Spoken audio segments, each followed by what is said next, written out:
Hello बच्चों, कैसे हो आप लोग? बढ़िया। कैसी चल रही है आपकी पढ़ाई? मस्त चल रही होगी। आज अपन लेके आए हैं एक न्यू चैप्टर प्रकाश और उसके परावर्तन और अपवर्तन की घटना में परावर्तन के नियम। लेक्चर नंबर 2 है ये, ध्यान से देखना ताकि पीछे का भी रिवाइज हो जाएगा।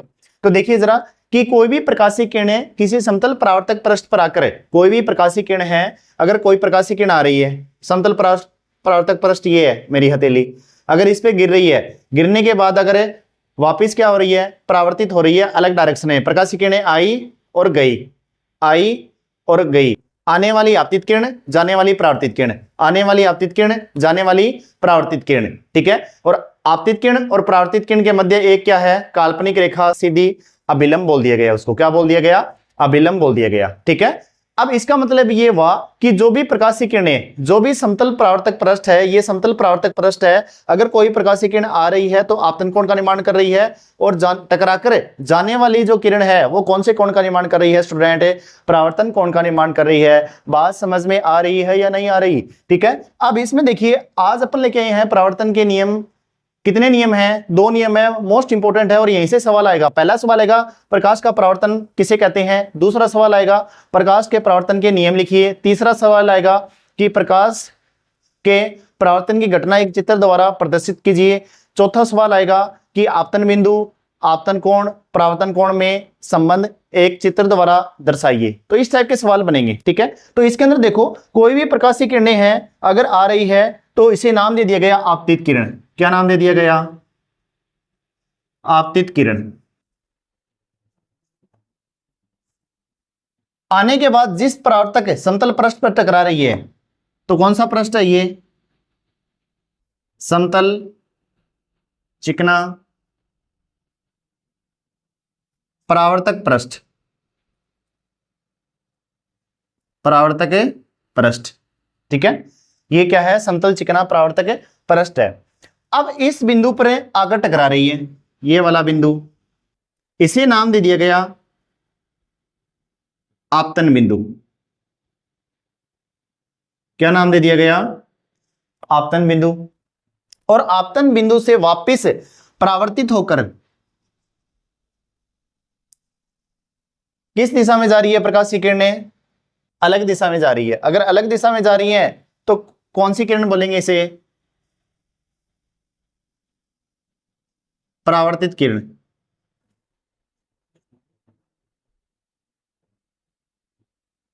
कौन सी किरण बोलेंगे? परावर्तित किरण। आपतित किरण आने वाली किरण, और जिस बिंदु पर समतल परावर्तक पृष्ठ के जिस बिंदु पर टकराकर वापस से अलग दिशा में जा रही है उसे बोलेंगे परावर्तित किरण। और कौन सा बिंदु कहलाता है? ये आपतन बिंदु कहलाता है। और आपतन बिंदु के मध्य एक लंबवत रेखा, काल्पनिक रेखा खींचते हैं जिसका नाम है अभिलंब। इसका क्या नाम है? अभिलंब नाम है। इसका मतलब ये हुआ कि अभिलंब से लेफ्ट हैंड साइड में जो आपतित प्रकाशीय किरणें आ रही है कौन से कोण का निर्माण कर रही है? आपतन कोण आई।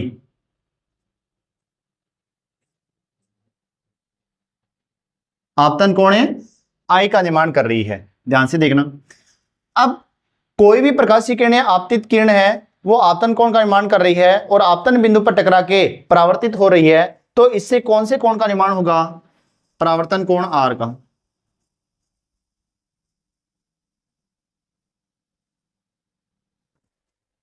किसका निर्माण होगा?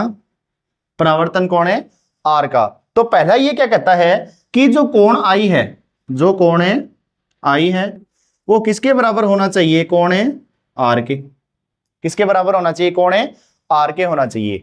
तो आप देखो पहला नियम क्या आता है कि परावर्तन की घटना में, परावर्तन के नियम में फर्स्ट नियम आता है, पहला नियम, कि कोई भी प्रकाशीय किरणें आ रही है तो आपतन बिंदु, आपतित किरण, परावर्तित किरण और समतल पृष्ठ और अभिलंब सारे के सारे क्या होने चाहिए? एक ही तल में होने चाहिए। तो कैसे लिखेंगे अपन? पहला नियम जो है कि आपतित किरण,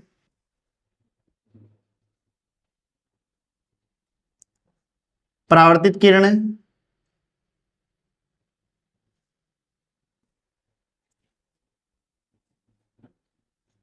आपतन बिंदु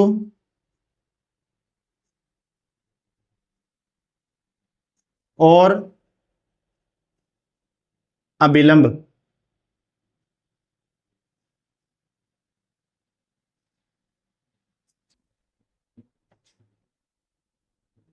ये सभी एक ही तल में होते हैं, एक ही तल में होते हैं। आपतित किरण, परावर्तित किरण, आपतन बिंदु और अभिलंब, ये सारे के सारे क्या है, एक ही तल में है। सारे के सारे क्या है, एक तल में। अगर कोई प्रकाशीय किरण आ रही है, कोई भी प्रकाशीय किरण है वो आ रही है, उसे बोल दिया गया आपतित प्रकाशीय किरणें। क्या बोल दिया गया, आपतित प्रकाशीय किरणें। तो उससे किसका निर्माण हो रहा है, इन सभी किरणों का। यहां पे लिख रहा हूं मैं प्रकाशिक किरणें, प्रकाशिक आपतित किरणें।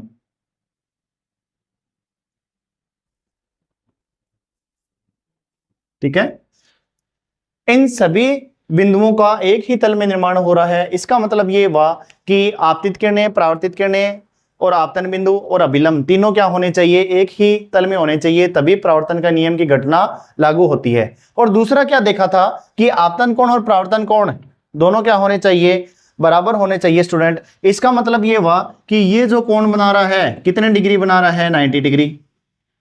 इसका मतलब ये कितना डिग्री कोण है, 45 डिग्री। और ये कितना डिग्री है, 45 डिग्री। ये भी कितना डिग्री होगा फिर, 45। और ये भी कितना डिग्री होगा, 45 डिग्री। ये क्वेश्चन एग्जाम में बहुत बार आया हुआ है।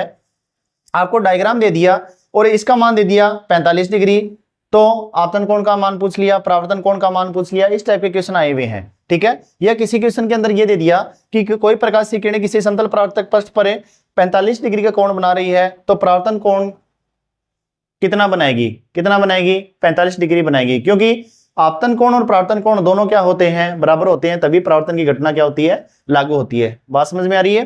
नेक्स्ट देखिए, नेक्स्ट दूसरा जो नियम क्या कहता है अपने पास है, दूसरा नियम क्या कहता है कि आपतन कोण आई, आपतन कोण जिसे आई से दर्शाते हैं, तथा परावर्तन कोण, परावर्तन कोण को दर्शाते हैं कोण आर से। दोनों क्या होते हैं,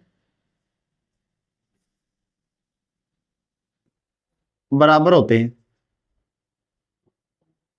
दोनों क्या होते हैं, बराबर। इसलिए आपतन कोण बराबर है परावर्तन कोण। क्या लिख सकते हैं, कोण आई बराबर कोण है आर। ठीक है, तो ये अपने थे परावर्तन के नियम की घटनाएं। भी कौन कौन से नियम है, दो नियम लागू होते हैं, आपतन कोण, परावर्तन कोण, आपतन बिंदु और अभिलंब। ये सारे के सारे क्या होने चाहिए, एक ही तल में होने चाहिए, तभी परावर्तन की घटना होगी।